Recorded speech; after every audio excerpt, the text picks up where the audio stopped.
Isto é uma vergonha. O dono desse bordão é o entrevistado de hoje, nesta terça-feira, que marca finalmente o início do julgamento na fase dos votos do ex-presidente Jair Bolsonaro, também outros aliados do antigo governo. É um dia importante do ponto de vista da política, mas também da cobertura jornalística.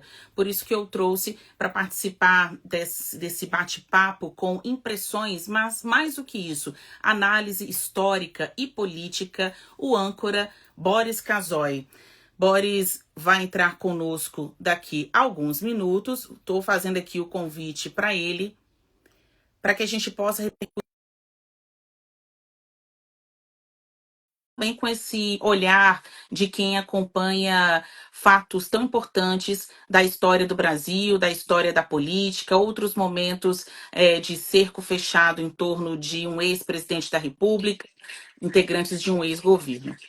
Boris Casoy, tudo bem? Muito bom dia para você. Bom dia, Basília. Prazer em estar junto com você de novo. É um privilégio que os telespectadores da CNN perderam, mas a internet ainda leva a sua imagem, o seu conteúdo, as suas opiniões extremamente abalizadas ao grande público. Sabe que eu sou seu fã, Ah, Basília. Sou eu seu fico fã honrada aqui. mesmo, sou seu fã mesmo desde o primeiro dia. Gosto dos seus comentários, eles são extremamente carregados de bom senso e de muito trabalho de pesquisa. Estou muito satisfeito com o convite que você me fez. Eu estou feliz esta manhã, viu? Muito obrigado. Olha, eu digo que, de fato, levando em consideração as referências que eu tive na minha carreira, que eu tenho na minha carreira, porque a gente aprende todos os dias, para mim é uma honra ter você aqui no meu canal e poder trocar essas experiências, impressões contigo aí pelos próximos minutos. Hoje é um dia importante, eu diria que definidor dos próximos passos na política, né? A gente não chegou ainda em 2026, mas o tabuleiro está mexendo e hoje é um dia muito importante para isso. A gente saber para onde que irão as peças, né? Se mais bem colocadas ou ali em lugar de demérito. Boris, muito obrigada. Eu vou começar com um jargão aqui, só para a gente atrair ainda mais a atenção do nosso público, para além da sua imagem, da sua bagagem e da fluidez aqui no nosso papo. Vou lançar uma provocação. Hoje é dia de isto é uma vergonha ou é preciso passar o país a limpo? Me valendo aqui de duas frases que se tornaram tão conhecidas na sua voz. Eu não gostaria de usar o "isso é uma vergonha". Acho que há tantas vergonhas no Brasil que eu ofenderia alguma delas se eu a omitisse. Mas é sempre hora de passar o Brasil a limpo. Eu vejo um julgamento com cartas marcadas. Eu acho que a sociedade brasileira quer condenar o andar de cima, quer condenar o ex-presidente Bolsonaro. Eu acho que as provas são muito evidentes, mas acho também que há uma disposição de condená-lo. Hoje eu classifiquei o julgamento como uma novela da Rede Globo que começasse pelo último capítulo. Dificilmente ele deixará de ser condenado. Eu acho que o pior da história é que tudo se desenvolve nesse tabuleiro das eleições do ano que vem, o que agrava tudo, esse conjunto de linhas cruzadas que nós estamos assistindo hoje. Eu não vi ninguém que conseguisse desfazer o nó que nós estamos assistindo na política brasileira. Essa separação, né? Eu gosto de usar essa separação, esse muro que existe entre as pessoas, especialmente as menos informadas, é muito grave no Brasil, é muito grave. Ninguém ouve, ninguém atende. E nós, estamos nas mãos de um tribunal, na pior das hipóteses, polêmico. Na pior das hipóteses, polêmico. Eu lembrei hoje, no meu jornal, e uma coisa que eu quero te lembrar, de que o tribunal já foi alguma coisa muito solene, que essa solenidade dava ao tribunal um contato com o público que era o contato necessário, né? Tinha protocolo, tinha regras. Eu não gosto de usar esses adjetivos de igreja e tal, mas tinha um ritual, né? Então, não sei se é o televisionamento, mas, pô, eu vejo dificuldades de o tribunal explicar qualquer sentença que vier, Basília. Eu, o tribunal, os ministros opinam sobre tudo, Uhum. fazem política, dão a impressão de fazer política partidária, têm negócios particulares. Eles não foram eleitos para isso, o tribunal não é para isso. Eu gostaria muito que eles voltassem ao silêncio deles, aquele silêncio ah, respeitoso que os fazia respeitados também. Eu acho que esse tribunal, por mais correto que ele seja, por mais que ele explique, ele tem uma parte que ele não vai satisfazer mesmo, né? Uhum. A parte com menos conteúdo da população brasileira, É. mais radical. Mas mesmo as pessoas, a camada pensante da população, eu acho que tem um pé atrás com o tribunal por causa desse tipo de atitude que a gente não esperava de um tribunal. Já foi melhor, viu, Basília? É um Supremo Tribunal Federal, mais de 200 anos de instituição, que é sujeito e se compreende assim, né? Alguém sujeito ou um ente sujeito à opinião pública.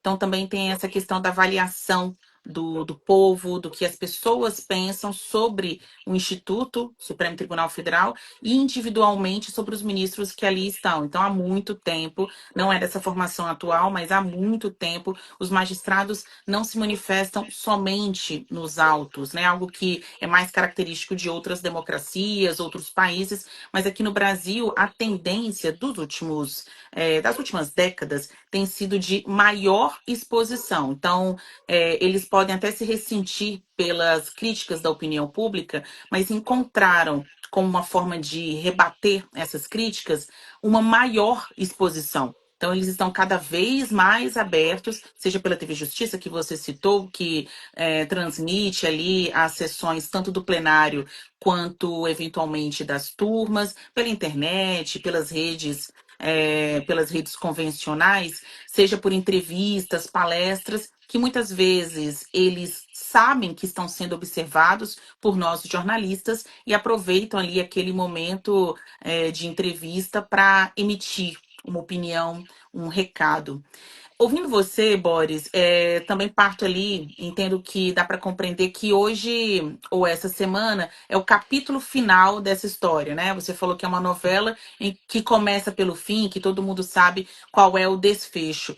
Pode-se entender também que é o início de uma outra novela, porque se essa novela aqui vai acabar e todos os argumentos, né, justificativas para comportamentos e decisões vão ser colocados à prova, há um entendimento também por parte de alguns analistas que agora vem um marco zero.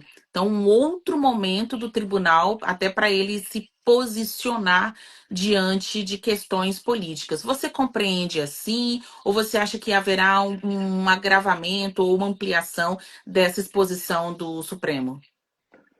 Eu acho que a hora para a gente fazer uma análise mais detalhada e com um bom índice de acerto, a hora não é esta. Nós estamos vivendo uma crise econômica gravíssima, que tende a se agravar, né, e que é um pouco não é vista na sua íntegra pela população.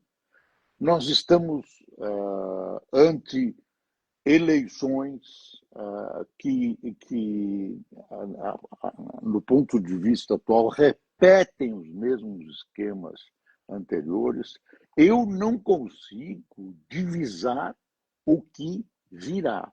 Eu não consigo divisar o que virá. Eu acho que as instituições brasileiras estão, especialmente executivo, judiciário, legislativo, estão com moral baixo. Estão com moral baixo.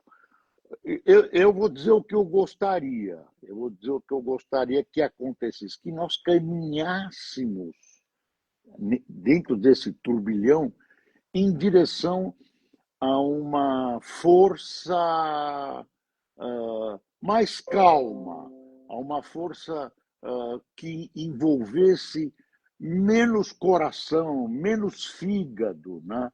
E mais cérebro. Eu acho difícil. Essa análise, essa relação que você acaba de colocar é possível. Quem garante? Como é que ficam as nossas relações internacionais? Eu acho que o governo erra. Eu acho que o governo Lula errou, conduz o Brasil não só para uma esquerda desacreditada, mas para um bloco autoritário que vai se formando em oposição aos Estados Unidos, em que nós ficamos nas mãos da China. Eu estou colocando esse turbilhão todo, né? Eu estou colocando para mostrar que a gente está dentro do liquidificador. Uma imagem. Então fica muito difícil depreender. Eu não vejo uma visão uniforme dos comentaristas, observadores políticos. Todos nós temos opiniões diferentes, muito contaminadas por esse ambiente maluco, inclusive sob o aspecto internacional, né? Ucrânia, Israel, incoerências. Está difícil, está muito difícil. Tem gente, Brasília, com quem eu converso da área empresarial, que diz que as coisas estão muito piores do que parecem estar agora. Não sei se é verdade, mas talvez seja verdade. As coisas sob o aspecto econômico, que no fundo, que no fundo vão afetar os nossos empregos, etc. Eu acho que o Brasil vive uma crise, um momento confuso. De De fato. repente tem uma virada internacional e tudo melhora. Eu não sei. Realmente, eu tenho que confessar que eu não sei e não consigo honestamente fazer uma previsão. Essa confusão, que a gente também pode chamar de ruído, eu acredito que tem muito a ver também com a comunicação, porque as pessoas elas e aqui não é uma velha justificativa para tentar omitir outras falhas do sistema ou de nós mesmos, né? Enquanto agentes que faz o país acontecer, né? O convívio entre as pessoas. Mas há um problema de comunicação, dificuldade de ouvir o outro, né? Uma dificuldade de poder mudar de ideia, poder estar unido naqueles pontos que convergem e aí discutir os pontos de divergência, né? Eu noto que está mais difícil conviver com o outro, enquanto a justiça, a política seguem nesse ritmo assim de confusão institucional, né? De dificuldade de alinhamento pelos mais diversos assuntos. E E a aí, a é, internet ajudando, né? É esse mais um liquidificador, ponto né? de confusão, é mais um ponto de confusão. Por isso os governos do mundo todo querem censurar a internet. O governo Quando não entendeu ainda a internet, aliás, pouca gente entendeu, não sei se eu entendi. né? Entendi. Você fala em É. comunicação, a comunicação não é mais aquela, não é mais aquela. Comunicação no sentido amplo, não é mais aquela. É difícil se adaptar. Ah, eu entendo o desespero do governo em relação à internet. O Lula quer regulamentar. No meu ponto de vista, é censurar. Né? Todos os governos querem, de alguma maneira, a palavra certa é controlar. Como eles controlam o rádio, a televisão, os jornais, está difícil, porque você tem individualidades aí. Está difícil, viu, esse fator internet. Tudo mudou. Ah, isso não chegou às camadas, às elites brasileiras. Algumas sim, as mais espertas, o andar de cima. Quem é que o andar de cima quer? O andar de cima confia no Lula? Eu acho que não confia mais. Confia no Bolsonaro? Eu acho que não confia mais. Não confia já há muito tempo. Será que vai aparecer uma alternativa mais calma, mais racional? Talvez. Seria a nossa sorte, viu? Seria a nossa sorte. Não é que um homem vai salvar o Brasil, mas pelo menos bom senso. Né? Você não pode trabalhar olhando a pesquisa, só pesquisas eleitorais, como está acontecendo agora. Esse Não dá. tópico da regulação das redes divide opiniões, mas tem aquele lado que não é de opinião, mas de bom senso, né? Existem pessoas que utilizam a internet para cometer crimes e que não estão sendo alcançadas pelo Marco Civil da internet, aprovado já há muitos anos, mas quase que lei morta quando a gente trata da representatividade, né? Essa busca por impor regras no parquinho, né? Tem que ser observada por nós, jornalistas, formadores de opinião, independentemente da mídia, porque alguma mudança vai acontecer. Chamem de regulação ou de censura, alguma mudança vai acontecer. Então é importante que todos nós estejamos aqui né? No player para observar o que está acontecendo, até para poder balizar isso. Porque hoje, do jeito que está, as regras já existentes no Brasil, o Código Penal, a própria Constituição, que é a regra máxima, não estão sendo suficientes para disciplinar a vida online. Né? Tem pessoas que utilizam, e isso não é necessariamente opinião, tem pessoas que utilizam a internet para cometer crimes, para reunir grupos como milícias digitais, para acabar com a reputação de pessoas comuns, de profissionais, marcar reuniões pessoais até para cometer crimes físicos de integridade física. Então é uma linha muito tênue, né, entre ser condescendente com o crime e proteger a nossa liberdade de expressão, que não é coisa só de um lado político. Liberdade de expressão é de todos os brasileiros. Olha, veja que todos os assuntos, eles são muito linkados, né? A gente começa falando do julgamento do ex-presidente Jair Bolsonaro, aí pula para a questão da liberdade de expressão, da comunicação, não deixa de ser também algo em voga falar das transformações no nosso mercado jornalístico, mas eu tenho uma pergunta direta aqui sobre o caso do julgamento que hoje será retomado pelo STF com o voto do ministro Alexandre de Moraes, relator do caso. Boris, você acha que o ex-presidente tinha alguma chance dele não ser condenado? A condenação ainda não aconteceu, mas todo o caminho, toda a novela, né, se desenrola para isso. O ex-presidente Jair Bolsonaro, por tudo que a gente viu no 8 de janeiro e fatos conectados, né? A bomba perto do aeroporto, o chamado punhal verde e amarelo, que é um crime, que era um plano para matar o Lula, o Alckmin, o Alexandre de Moraes, a incitação ao crime, ao não cumprimento de decisões judiciais, que aí é algo público, né? Porque o próprio ex-presidente falou isso em manifestações. Você acha que tinha algum cenário em que ele não seria condenado? Olha, é uma pergunta cabulosa. Depois eu quero ouvir a sua opinião também. Eita. Estou devolvendo a pergunta. Olha, eu acho que só se houver um fato novo, assim, tipo um vulcão, um terremoto, quer Que não dizer, tem no Brasil. não, você tem tá tudo, tá tudo se encaminhando para isso, tá tudo se encaminhando. E existe uma vontade de afastar, não estou entrando no mérito, afastar o Bolsonaro e as suas ideias do controle do país. A impressão é que o, é impressão, hein? É tudo impressão.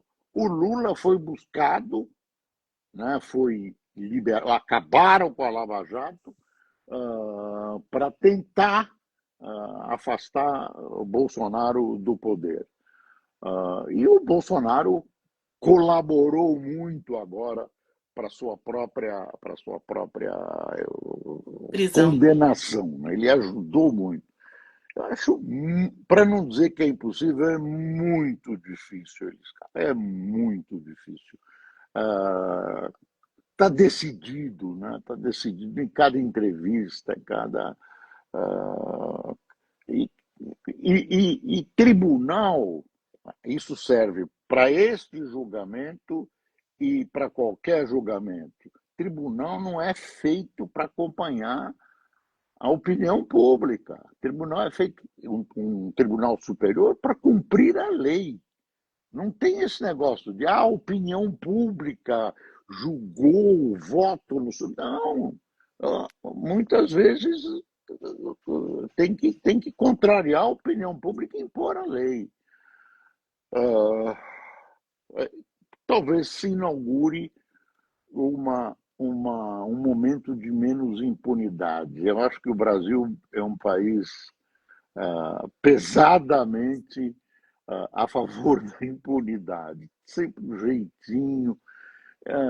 É uma questão que se transformou numa questão cultural. Uma questão cultural. Também eu estou voltando para a internet. Eu sei que é difícil punir, tem ramificações internacionais, mas ninguém pune nada. As pessoas têm pena, peninha, olha. O vídeo é Lava Jato, pô, o vídeo é Lava Jato que aconteceu. Agora você tem que se definir também, minha filha, quero ver. Ah, eu acho que não há outro caminho senão a condenação. Vou responder aqui essa contrapergunta. Não há outro caminho senão a condenação do ex-presidente Jair Bolsonaro, porque as relações entre os poderes, ou até essa relação entre política e lei e crime, chegou mesmo no limite, né? Um ponto de não retorno. A gente vê que a complicação, a confusão o desgaste, ele só foi evoluindo dia a dia. Então, Bolsonaro começou a escrever o destino dele, não foi depois de sair da presidência da República, foi ainda presidente do STF, em que gritou com ministros, com instituições, em que deixou de compactuar. Eu vou chamar, compactuar parece uma coisa negativa, mas deixou de colaborar com tentativas de pacificação ali institucional, de marcar reuniões. Eu lembro, não sei se você tem essa memória, na gestão do Luiz Fux, ironicamente, que está sendo um contraponto nesse julgamento. Na gestão do Luiz Fux, tinha um movimento para marcar uma reunião com os chefes de todos os poderes, STF, Congresso, incluindo, claro, Câmara, Senado, Presidência da República. Eu lembro da gente abordando o Fux na saída, assim, de uma sessão do STF, em que ele diz, não, eu estou marcando uma reunião para a gente estabelecer um entendimento entre as partes, né? Entre as partes parece uma questão jurídica o entendimento entre os poderes, né? Que é a tal da harmonia. Essa reunião nunca aconteceu. Isso é uma coisa que eu ainda quero escrever mais, assim, um dia, eventualmente num livro, como houve tentativas para poder alinhar no ambiente extrajudicial, houve tentativas de conversa, de entendimento entre as partes, mas que não prosperaram. Então, até que chegasse mesmo num ponto de não retorno, vou utilizar aqui essa expressão, porque dificilmente o ex-presidente Jair Bolsonaro não será condenado nesse julgamento, assim como semanas atrás, dificilmente ele não seria preso, porque houve vários indicativos do STF de que a chance final, o ultimato, estava sendo dado. E mesmo assim, essas cordas elas foram esgarçadas a ponto da prisão, ainda que domiciliar, ter sido decretada. Então, eu lembro que quando o Moraes deu prazo de 24 horas para a defesa do Bolsonaro explicar se ele havia descumprido as medidas cautelares, eu fiz uma publicação dizendo que eu não acreditava em prisão, porque quem prende, quem quer prender, não dá 24 horas para o alvo explicar, né? E foi de fato o que aconteceu. Naquela ocasião, não houve a prisão. Só que aí, passado acho que uma semana no máximo, o ex-presidente Bolsonaro descumpriu mais uma vez a norma, né? De não dar entrevistas, de não usar redes sociais e tudo mais. Você pode até reclamar do alcance ou da existência de determinada lei ou decisão judicial, mas descumpri-la é jogar contra si mesmo. Então, quando vem Bolsonaro e descumpre mais uma vez a regra, e aí sim a prisão domiciliar é decretada, a decisão de Moraes, ela veio de surpresa, assim, né? Na hora ali, ainda que não fosse uma surpresa, pegou todo mundo ali no momento de apreensão, em que ele diz essa decisão é uma consequência dos atos de Bolsonaro. Então você tem uma pessoa que queria prender o Moraes e uma pessoa que procurou a prisão, parece errado falar isso, mas uma pessoa que apostou, né, que não seria preso agora, até que veio de fato a prisão. Mas isso, olha, é importante saber o seu olhar. Você acha que o Brasil ou que os apoiadores do ex-presidente é, estão revoltados, irão ocupar as ruas, tirando como exemplo o que aconteceu no fim de semana passado, que foi a maior manifestação da direita nos últimos tempos, mas não a maior na história do bolsonarismo. Você acha que isso vai acontecer? Um tipo de convulsão social, Bolsonaro preso, seja ainda em casa ou numa detenção mesmo? O que você acha que vai acontecer? Olha, há o exemplo da prisão do Lula. Diziam que se o Lula fosse preso, iam arrebentar o Brasil. Não aconteceu. Eu tenho a impressão que não vai acontecer nada. Pode acontecer focos aqui e ali. Eu acho, é achismo. Eu Aham, não sei, de repente tem um rastilho de pólvora aí. Ah, eu acho que nós não estamos abordando uma questão, porque, claro, os fatos que nos envolvem imediatos são gravíssimos, que é a seguinte, pontos em que o Brasil tem que ser modificado, eu não sei como vai ser feito isso. O sistema eleitoral. O sistema eleitoral não elege as melhores pessoas. Você precisa de dinheiro, você precisa.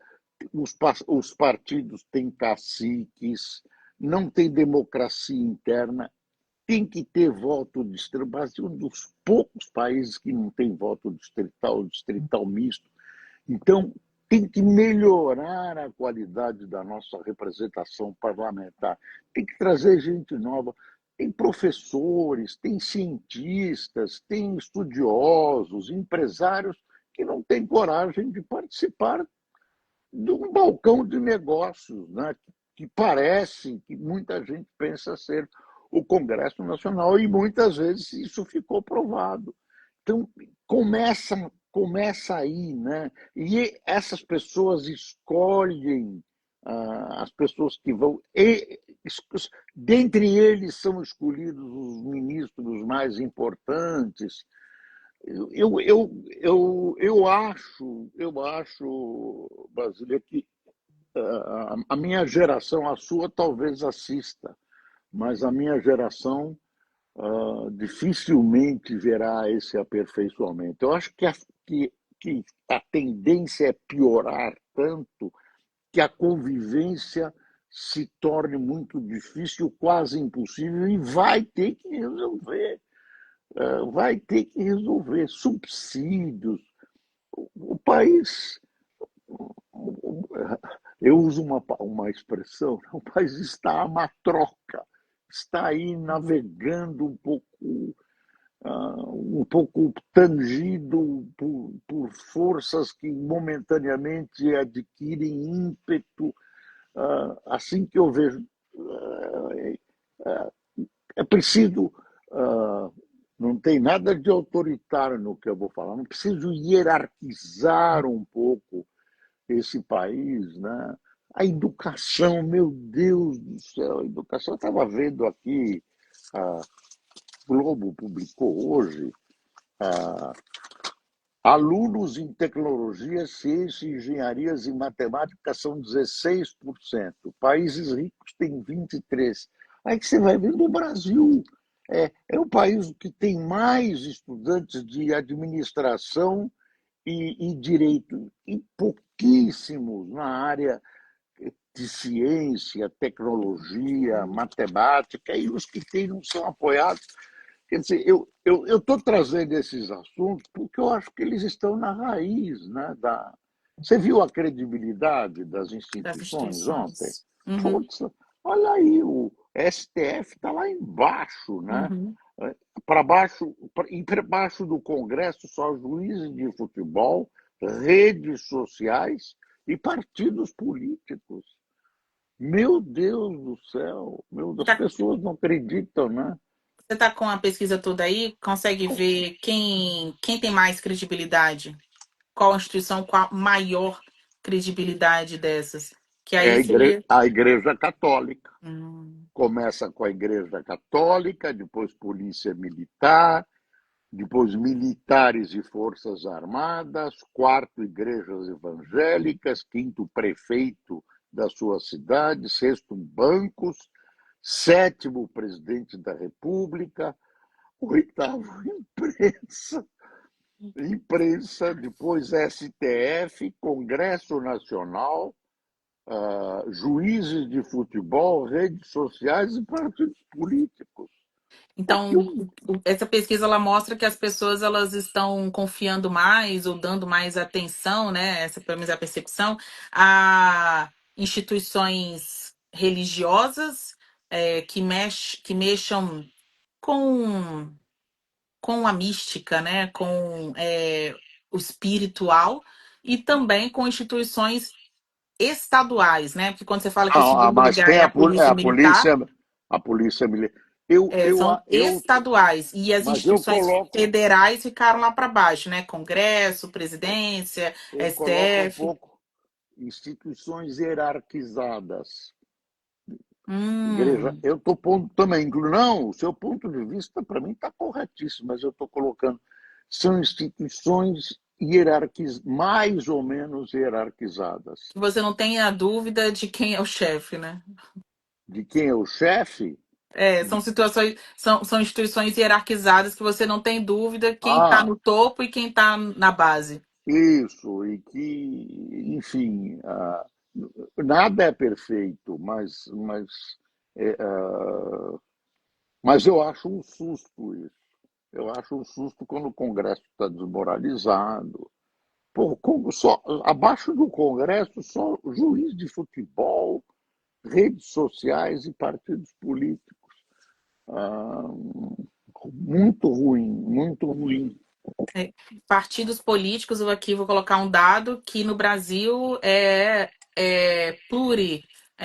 diversificado, né? Você tem para lá de 40 legendas no mosaico do Tribunal Eleitoral, né? De instituições partidárias. Então, de direita, esquerda, de centro, até mesmo das alas mais radicais são muitas legendas. Então, quando você diz que estão desmoralizados e estão lá para baixo, não é por falta de tentativa, né? Porque já se criaram tantos partidos, desde a redemocratização especialmente, e ainda assim. eles não convencem, né? Não, agora melhorou um pouquinho, né? Cláusula de barreira, acabaram com a cláusula de barreira para o STF. Quer dizer, são composições que não vão ao encontro ah, do que a gente analisa das necessidades reais do país. Enfim, ah, eu ainda gostaria de. Eu estou com 84 anos, né, Brasília? Então, não sei se eu. Quantos anos eu vou viver mais? 30, 40? Não dá mais para ver tudo que vai acontecer. Mas se vê, um país que tem tudo, tem solo fértil, tem uma floresta, a violência, a criminalidade, nessa coisa, vamos criar, pô, matou a mãe e o pai, comemora o Dia dos Pais e o Dia das Mães de liberdade. Isso é uma coisa pequena, mas, pelo amor de Deus, revela o espírito. Pô, não podemos punir, é culpa da sociedade. Nossa, umas coisas assim inimagináveis, né? Inimagináveis. Ah, eu fico analisando tudo isso, né? Tinha um psicólogo amigo meu que fez uma análise, eu não lembro quem é o autor dessa análise, ele se referiu a ela. Era o Celso, esqueci o nome dele, Laffer, né? Ah, não, o Celso Laffer é parente dele, falecido.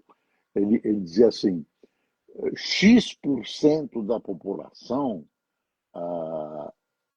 que é a grande maioria, é honesta. Aí você encontra lá em cima os criminosos que não têm jeito. E no meio, aqueles que são honestos porque têm medo da polícia, que é o bloco intermediário. São coisas dos seres humanos também, né? Não somos números. Eu estou mostrando que tem várias análises, Nuances. nuances. Não é fácil, nós dois não vamos resolver. Eu acho que as suas ideias são muito boas, Basília, mas Hum. algumas minhas também. E tem, Algumas viu, amigas. muita gente muito inteligente no Brasil. Nós temos uma elite boa. Na Tem elite eu estou inteligência incluindo. artificial aí também, né? Hã? Tem inteligência artificial aí também, né? Deixa ela resolver. É outro complicômetro, é outro Complicando. complicômetro. Complicou também, vai complicando. Eu tenho suspeito, eu uso, mas eu suspeito, não, tudo muito confuso, viu? Tudo muito confuso. Eu devia ter nascido no século XVIII. Agora não dá mais. Seria Agora não dá mais. o futuro liberal do século XVIII. Olha, eu vou ler aqui alguns comentários das pessoas que estão ao vivo na nossa live, ou que passaram e deixaram comentários, Boris. Vou ler esses comentários e depois eu vou voltar aqui para o julgamento para citar algumas frases já ditas pelo ministro Alexandre de Moraes, ele que faz o voto desde o início da sessão. Teve uma pessoa, não estou achando aqui o comentário dela agora. Ah, aqui, vou achar. Que eu acho que segue você, viu? Mandou uma mensagem falando que foi um acerto marcar essa entrevista para hoje. Doutora Clarissa Tavares, ela diz: parabéns por entrevistar o Boris, uma grande referência no meio jornalístico. Foi minha mãe que mandou essa Foi mensagem. sua mãe, olha aí. Obrigada, mãe. Não, eu já pedi para minha mãe também ficar aqui, ó, mandando mensagens, curtindo. Ela tá fazendo a parte dela. Ah, Tem o doutor Junei falando: há muito tempo eu não ouço uma análise que contemple todos os lados. O que, né, tem sido uma fragilidade de muitos, de muitos conteúdos hoje que estão aí para pegar audiência e opinião. Deixa de ouvir alguns dos lados, né? Aqui não é o dois ladismo, ouvir qualquer coisa sem embasamento. Mas você mas eu levando em consideração um país com mais de 200 milhões de habitantes, não dá para dizer que só existe uma opinião, né, absoluta. Não dá. Nunca foi e não será assim, não está sendo hoje. É, olha só, tem gente também criticando o STF, falando descondenaram Lula para colocar na presidência e deu certo, fraude. Esse é Arquiman Vinícius. Teve outra pessoa que também falou cartas marcadas, nada a ver. A gente está falando do julgamento de golpistas. Muito bom ouvir opiniões divergentes, né? E nos diferentes espectros da política, porque a gente fala muito de política, a jornalista gosta de falar disso, mas também tem a ver com a vida das pessoas, né? Com o dia a dia, né? O que interfere no café da manhã, no almoço, em ter emprego ou não, na vida da família, nas próximas Claro, claro. gerações, né? Porque ninguém está interessado aqui, não tem um compromisso com a fortuna de determinado segmento político, com a família de determinado parlamentar. Num, né, quando a gente fala de política, às vezes parece que é só as pessoas, né? É uma coisa muito personificada. A gente está falando de Brasil mesmo, quando a gente trata de política. É isso mesmo, é isso mesmo. Ah, e eu vejo uma qualidade jornalística em você que eu faço esforço para conseguir, que é aceitar a opinião alheia, aceitar, meditar sobre ela, ouvir, não escutar, ouvir. Eu, eu, eu, eu admiro essa sua qualidade. Eu gostava quando você apresentava na CNN aquele pequeno debate, eu não me lembro como chamava aquele pequeno debate. Então, isso ficava muito claro, né? A sua capacidade. Eu gostaria de ver outros jornalistas com essa capacidade de aceitar, de aceitar. E não abrir mão de determinados princípios, democracia. ah, o povo brasileiro tem que saber que democracia vale. Não adianta você falar em democracia para um sujeito que não tem o que comer. Essa história que acabou a fome é mentira. Não vou entrar em detalhes, mas quem tem dificuldade do que comer, você vai dizer que democracia é o quê para ele? O primeiro maluco que aparece prometendo comida Isso, ganha espaço. isso. Então, democracia tem que ser usufruída. Isso que eu não vejo no Brasil, usufruir a democracia. A democracia não pode ser uma palavra vazia. Ah, democracia é ter eleição. Ah, na China tem eleição, sei lá, tem o Congresso do Povo, na Síria tinha eleição até o ditador ganhava com mais de 100% dos votos. Na Venezuela, enfim, sabe, eu sou filho de imigrantes, né? E eles gostavam muito do Brasil e transmitiram isso para nós filhos. Eu gostaria, eu quero, eu tenho muita vontade de deixar alguma coisa para esse país que acolheu os meus pais, de onde eu tive a ventura de nascer. E De onde? De gostaria. onde? Hã? De onde? De Imigrantes de onde? onde? Era assim. Não é fácil. Eles nasceram no Império Russo, na região de Odessa, que hoje é Ucrânia, mas eles se diziam russos. Então, nós somos judeus, então eles falavam ídis, que é uma língua de judeu do exílio, não hebraico, Uhum. falavam russo, liam, escreviam e falavam os três, e ucraniano. Então, você escolhe aí. Ah, eu sou brasileiro, de origem judaica, brasileiro, brasileiro. Ah, não tenho nada a ver com outro país. Tá bom, Israel, seja feliz e tudo, mas o meu compromisso é com o Brasil. com o Mas Brasil. o compromisso com o Brasil não é sair com a bandeira brasileira. Eu gostaria de ver as pessoas usufruindo da democracia. É possível. Vai sempre ter algum problema, mas é possível, é possível.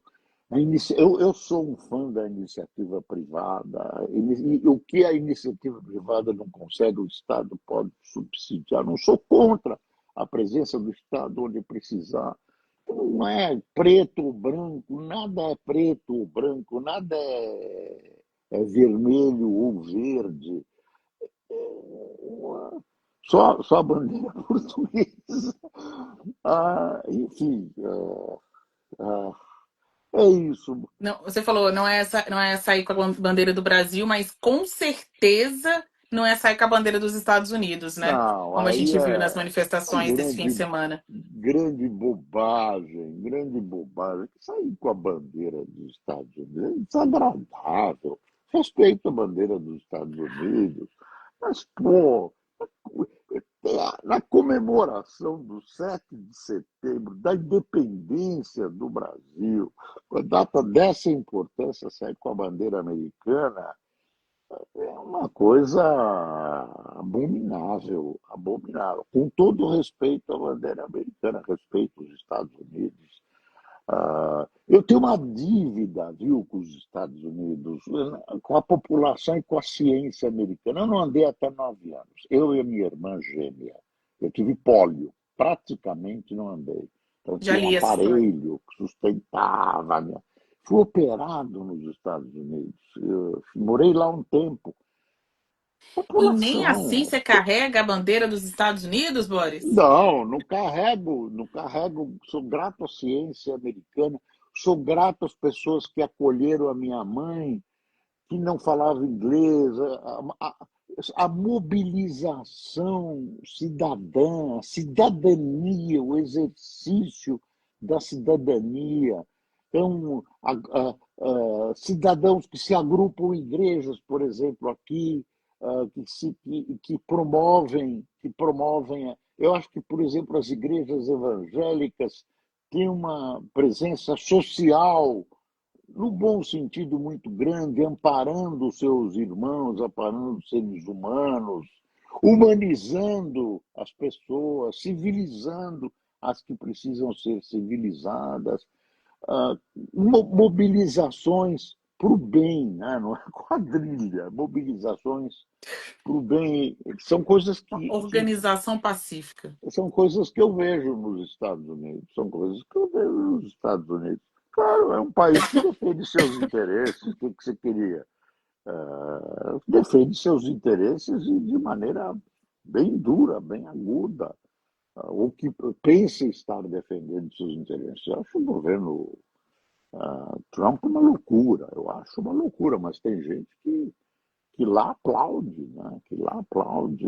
Ou seja, dificilmente você vai sair no feriado de julho dos Estados Unidos vendo os americanos carregando a bandeira de qualquer outra nação É que não evidente, seja a deles, né? é evidente. Fazer a América grande é os americanos inicialmente se protegerem, né? Porque até essa palavra protecionismo não é nesse sentido, mas se valorizarem, né? Se verem como a nação mais importante, que é o que se esperava, ou que se espera ainda, porque teremos outros 7 de setembro aqui no Brasil, né? Que os Mas tem brasileiros pensassem ameaça no Brasil. chinesa, Eu não quero que o Brasil se filie à China. Eu acho que a nossa visão cultural está com a Europa, está com Portugal, Espanha, França, Inglaterra, uma visão libertária, né? Libertário. Tem defeitos. Uma visão venezuelana, chinesa, ah, sei lá, iraniana. Não dá, não dá. E o Brasil se aproxima desse pessoal e os Estados Unidos estão nos empurrando para esse grupo, esse Trump. E tem gente que aplaude o Trump, acha que é ótimo. Quando ele manda invadir, sei lá, contra a Constituição enfim, nossa proximidade com a Rússia, né? Ah, critica Israel, mas não critica a Rússia pelo que ela está fazendo, invadindo a Ucrânia. Onde é que nós vamos parar? Eu O vou lançar Brasil, olha, uma tese aqui também, pregar que a gente não, que a gente, seres humanos, pessoas comuns, não que a gente não reproduza os comportamentos das nossas lideranças políticas. Porque o que é algo natural, né? Quem está no topo, quem serve de exemplo, acaba influenciando as atitudes do povo, dos outros, né? Que não são aqueles necessariamente coroados ou eleitos, aqueles que estão no poder. Mas eu acho que nos últimos tempos as relações entre as pessoas têm reproduzido esse clima beligerante, esse clima conflituoso que a gente tem visto nas instituições e entre líderes. Não sei, me veio aqui esse pensamento não, aqui tem a agora. ver. Quando você fala de Uma, ditadura, de cerceamento, né? uma É cultura, isso, né? vem de Agora, tem cima, né? violência, tem medo de sair na rua, teu telefone celular é roubado, Não ouvir a versão do outro, não acreditar, picaretagem, picaretagem. enganar o outro, passar o pé, né? Nossa, é, Ah, eu vou. fizemos estamos pensando alto, né? Estamos pensando alto. Para a gente concluir aqui a nossa live e voltar à centralidade do tema o julgamento do ex-presidente, o julgamento que ocorre no STF, Boris, eu vou ler aqui algumas frases que foram ditas pelo ministro Moraes, relator do processo, nesta sessão de hoje. O Moraes, ele reafirmou a validade da delação premiada do Mauro Cid. E aí ele diz. Todas as provas estão no processo, as defesas tiveram pleno acesso, não há nem 8, nem 9, nem 14 delações, há depoimentos sobre fatos diversos numa mesma delação. E ele está aqui num ponto alto do seu voto, dizendo: não há dúvida de que houve tentativa de golpe no país. Então, num breve resumo aqui, ele inicia dando um- uma chapuletada aí nos advogados que criticaram a dinâmica dos depoimentos do Mauro Cid, que foram muitos, até completar de fato uma delação premiada e também disse que ninguém ficou sem ler, sem ver, sem ter acesso ao que está no processo. Reitera a validade, do acordo de delação premiada de Mauro Cid, ou seja, tá valendo o que o Cid falou. Se ele vai receber todas as contrapartidas, né, que seria o abrandamento da pena, o tal do prêmio pela delação, isso ainda vai ser analisado pelo tribunal, mas a delação é válida. E termina, eu não vou falar, não vou falar terminar que ele ainda está falando, mas ele faz essa pontuação. Não há dúvida de que houve tentativa de golpe. E assim segue o voto do ministro Alexandre de Moraes, sem surpresas, né? Seguindo o tom de condenação de Bolsonaro e dos outros 7 réus que estão no processo. Boris, e o próximo passo? Para a gente já dando aqui um desfecho na nossa transmissão de vídeo, perguntas mais diretas e talvez difíceis. Qual é o Próximo próximo passo passo? é um ponto de interrogação gigantesco. É isso. É isso. Porque tem a fase de recursos, vem Ah, sim. os outros Não, votos não, eu estou também. pensando que é o próximo passo do Brasil. O próximo passo a gente não sabe, vai ter, provavelmente vai ter recurso, de repente alguém pode pedir vista, isso é imprevisível. Vai cair na caixa da burocracia brasileira, das leis, muitas delas feitas para não serem cumpridas, que remam de costas para o objetivo. Eu não sei, eu não sei. Eu realmente. Eu acho que ele vai ser condenado, no fim, lá no fim, ele vai ser condenado. A minha dúvida é se ele vai para Papuda ou se ele vai ficar em casa. Palpite, vai ficar em casa.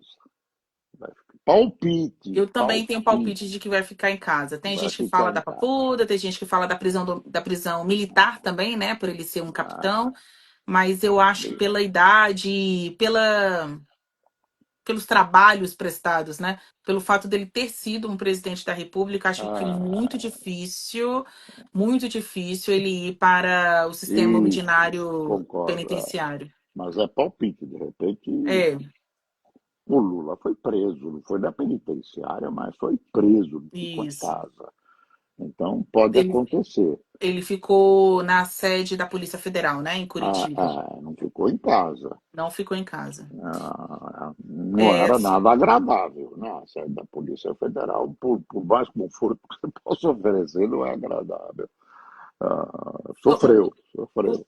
o seu ponto de interrogação, que é sobre o próximo passo no jogo macro, né? Na Isso, política. Você isso, acha isso. que Bolsonaro, mesmo preso, independentemente de onde seja, ele vai se manter como um pré-candidato à presidência da República, ainda que formalmente isso seja inaplicável, né? Não dá para ele ser candidato, não dá para ele ser eleito, porque ele está inelegível. Pode até ser candidato, mas não tem como Se ele ser eleito. depender dele, sim, mas já tem um É, monte de gente querendo lugar. Então não vai ser fácil. Mas ele é uma força. Ele se tornou uma força. Ele tem uma força eleitoral.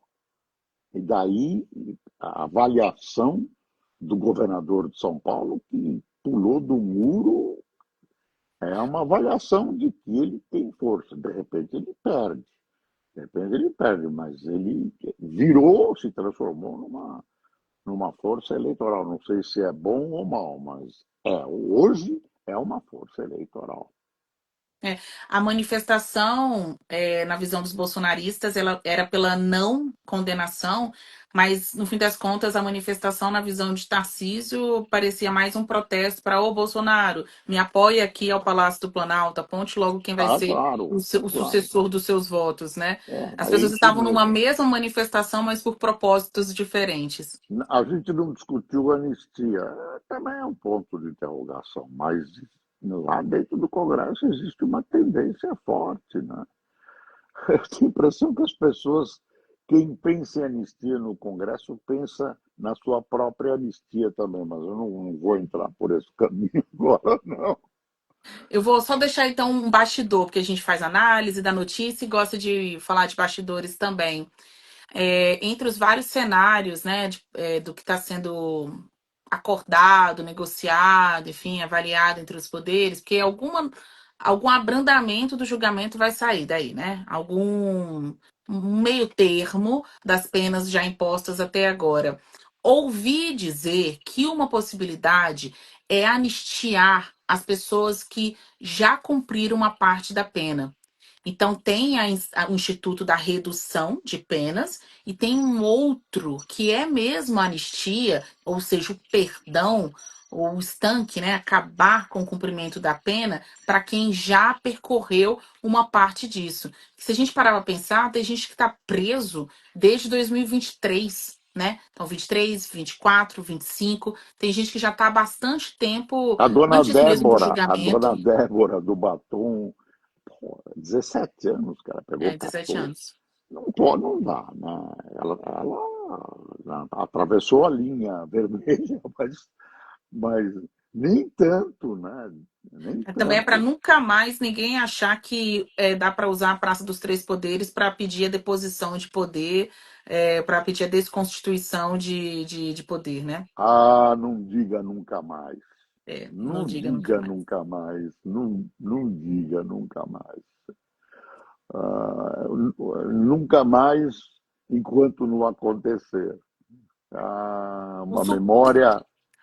ah, Tem integrantes do Supremo que acham isso, que esse tom mais forte, que para alguns é abuso, para outros é a medida certa, é uma forma de condenar e punir o que aconteceu até aqui, mas também de proteger e blindar a democracia de outros ataques. Se Daí essa for força. sempre, se for sempre, se for tudo, não só lá, os bagunceiros, golpistas, não só, tem muita coisa. Então, as pessoas falam, e tem muita gente que entrou de gaiato nessa história, está preso, nem sabe por quê. Tem muita gente responsável, responsável criminalmente, que precisa ser mais, tem muita gente, isso a gente sabe.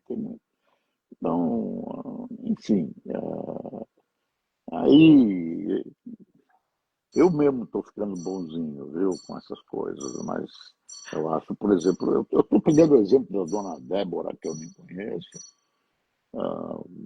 para 17 anos, eu acho muito, muito. Você vai ver que tem assassino aí, ladrão, homicida e tal, que não está condenado a 17 anos, ele não vai cumprir 17 anos, que ela também não vai cumprir, Ela não sei vai lá. cumprir 17 anos, é porque a notícia, o impacto da decisão e da notícia é notório. Mas vamos à prática. A prática no Brasil é que as pessoas, elas, ainda mais sendo de primeira viagem, né? Tendo aí uma ficha limpa anterior ao crime cometido, as pessoas não cumprem toda a pena, existe remissão, existem formas de substituição de pena, enfim, né? Então A sai uma lei frase daí, viu? A diga. história do Brasil não se escreve com batom. A história do Brasil não se escreve com batom, nem com pedra, nem com É paus, verdade, é né? Nem verdade, com agressão, nem com violência. é verdade. O ideal seria escrever a história de um Brasil próspero e possível para todo mundo, né? Com respeito. Isso Seria mesmo, o isso ideal. mesmo. Boris, eu já estava me aproximando aqui do finalzinho, mas eu lembrei aqui de uma história, eu só queria que você contasse aqui brevemente, como uma curiosidade. Eu lembro que após a facada no ex-presidente Jair Bolsonaro, na condição de candidato, você visitou o Bolsonaro no hospital, não foi? Não, eu não visitei o Bolsonaro. Eu estive com ele no hospital cumprindo uma missão profissional. Fui gravar uma entrevista com ele. Ah, Fui gravar, gravei, conversamos, claro, conversamos, mas eu fui gravar uma entrevista. A Rede TV, não fui eu que arranjei a entrevista. A Rede ah. TV, lá a direção acertou uma entrevista, né, e nós conversamos há algum tempo. ah, Ele me disse: já ganhei a Ele eleição, falou que já ganhei a eleição. já ganhei a eleição. Não ganhei em primeiro turno porque houve fraude, pode acreditar, houve fraude. Isso tudo estou contando agora. Uhum.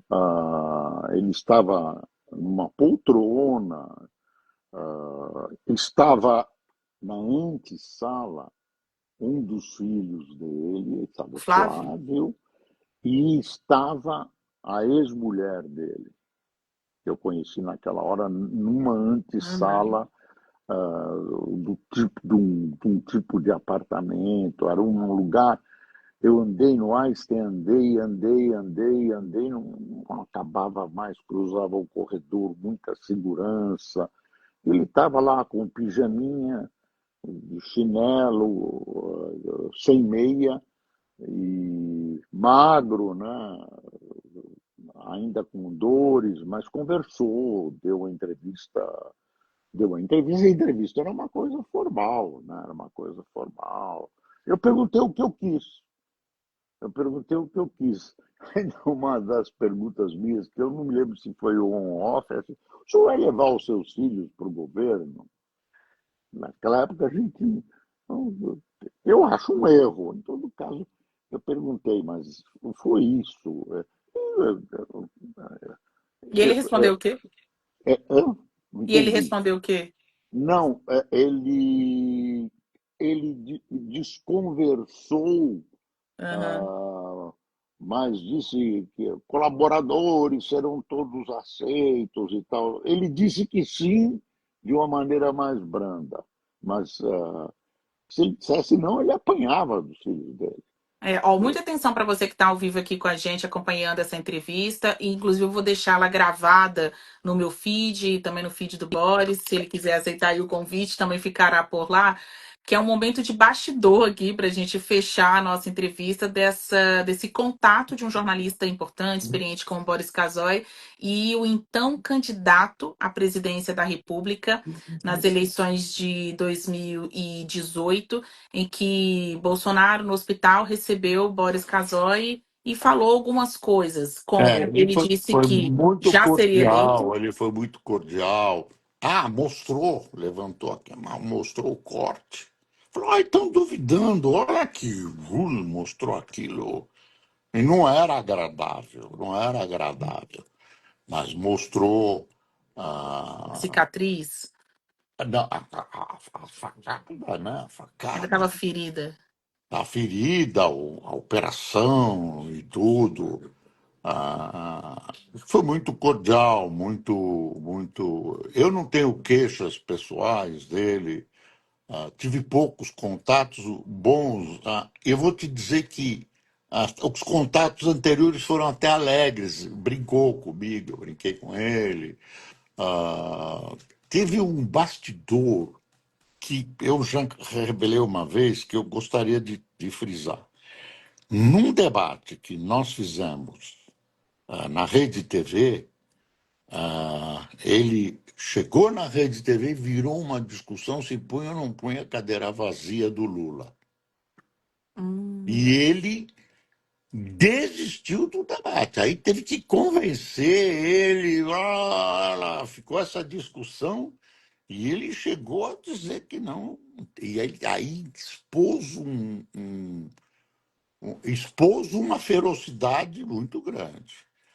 Mas eu conheci ele sempre muito cordial, muito defendendo pontos de vista da maioria das pessoas. mas isso porque ele queria a cadeira vazia do Lula para representar o Lula ou nem isso? Ele queria a cadeira. Eu não me lembro. Eu já não me. Eu estou confuso nessa história. Eu acho Seja que ele bem-vindo ao Brasil, é isso mesmo, está todo Eu mundo acho confuso. que ele queria a cadeira vazia e a Rede TV tinha. Eu participei do debate, mas eu não dirigi o debate. Então ficou confuso isso. Ora queria, ora não queria, queria com menção, sem menção, era uma coisa confusa. Se discutiu a cadeira vazia, tinha várias fórmulas. No fim, ele foi atendido. Uhum. Senão, não participaria. Estava lá, mas não participa. O diretor de jornalismo lá, ficou todo mundo em pânico, porque acabava a essência do debate, que era, não, naquele instante. Que é a ó, rivalidade, a contradição. mas o Lula não participou mesmo. O Lula não participou. E os debates aqui são muito tarde da noite, grande parte da população não assiste. Não é aquele debate americano que os Estados Unidos para. E aí o horário, né? Fizeram mais cedo, acho que a Rede Globo fez mais cedo. Por isso que a internet está surfando, porque vai ali, edita os melhores momentos e pronto, fica on demand ali para quem quiser É, assistir, né? Ninguém mais vê a íntegra coisas do debate na rápidas, internet, né? na TV, mas vê na internet os trechos principais. Eu fiz vários debates, um debate também teve muita atenção, isso já faz tempo, foi século passado, Lula, Collor, onde eles deviam se cumprimentar. Eu apresentei o primeiro bloco e eles deviam se cumprimentar e não se cumprimentaram. O Lula Nossa. recusou o cumprimento ao Collor, que havia feito uma série de acusações. Tem Boris Casoy, testemunho ocular da história. Alguém comentou aí, foi? Hã? Alguém comentou isso aí? Não, Boris Casoy, que chamou por lá. não, era um lema do repórter Esso de rádio. Ouvinte amigo, boa noite. Este é o repórter Esso, a testemunha ocular da história. Eu estou brincando. Enfim, era o repórter Esso do rádio. O repórter Esso, que era uma espécie de jornal nacional. As pessoas, porque se supunha que era muito correto e era e tudo. Depois foi para a televisão, acabou no rádio. Tem o Heron Domingos, Heron Domingues, que apresentava no Rio Chora na última edição, que foi em 64. Estava na televisão e tudo. São Paulo era um apresentador, no Rio era outro. Essas coisas de rede, não tinha rede, né? Eu sou um saudosista do rádio, sou um saudosista do rádio. Eu Eu comecei minha carreira lá, compreendo totalmente. ainda acho o rádio um instrumento importante e tudo. Tem o rádio em todo lugar, espalhado aqui atrás, no banheiro, em todo lugar tem rádio. Aqui, às vezes, cada um numa estação. Boris Casoy, muito obrigada pela entrevista hoje. Você foi meu convidado especial. Eu fiquei super feliz, honrada em ver a sua resposta, que foi rápida, né? De imediato, você disse que topava participar aqui comigo dessa empreitada do canal Eu, Basília Rodrigues. eu sou seu admirador. Então, aqui o meu pessoal que eu não quero colocar você como a melhor, mas eu te colocaria no primeiro time dos comentaristas nacionais. Você me bate de longe, né? Não imagina. Vocabulário, tua visão, nossa, nossa, nossa. Convença-se disso. Você está entre a elite dos comentaristas políticos nacionais. Não estou te elogiando nem fazendo. A gente nem se conhece pessoalmente, É mas verdade, porque a gente teve interações, né, no ao vivo, e interações também assim pelo eu acompanhei a telefone, sua carreira. mas realmente, Basília, convença-se disso. É uma visão técnica, é uma visão técnica, e quando eu falo com as pessoas comungam disso. A CNN vai ser uma pequena página na sua história, você vai ver, ainda nos vamos ver em outras situações. Eu não, eu já estou mais para lá do que para cá. Sei lá, mas ainda tenho muita lenha para queimar. Mas aí, você jovem, aí, nossa, nossa, Basília, eu vou te acompanhar com a maior atenção. Gosto das suas opiniões, da tua capacidade de juntar e da sua linguagem, você transforma isso numa. Eu não, eu vou no tacão mesmo, mas você junta, você coloca, você fala para todos os públicos. Oh, parabéns, eu estou felicíssimo de Nossa, estar aqui. Felicíssimo, felicíssimo. Não é batalha de confete, a gente não é compadre. e Gostaria de estar outras vezes, viu? Gostaria de estar outras vezes. será convidado. Muito, muito Então eu obrigada. vou aceitar de cara. De Não foi à tédio, a toa que gente eu não morre aceitei. aqui no Brasil, né? No Hein? Brasil, de tédio, a gente não morre. Então, o que mais teremos é assunto para falar, seja da política ou, enfim, da vida mesmo, para a gente poder dividir aqui o olhar, as informações. Eu fui pega de surpresa aqui, Boris. Eu até me sinto emocionada por ouvir você falando isso. Você é de fato um ícone, uma referência do jornalismo, um dos maiores âncoras do telejornalismo brasileiro e que trouxe essa carga de opinião, mas baseada em fatos, em bom senso e não em bilis. Para o nosso jornalismo, né? Além dos jargões, que foi algo que eu sempre me identifiquei na nossa profissão, desde o rádio, a televisão.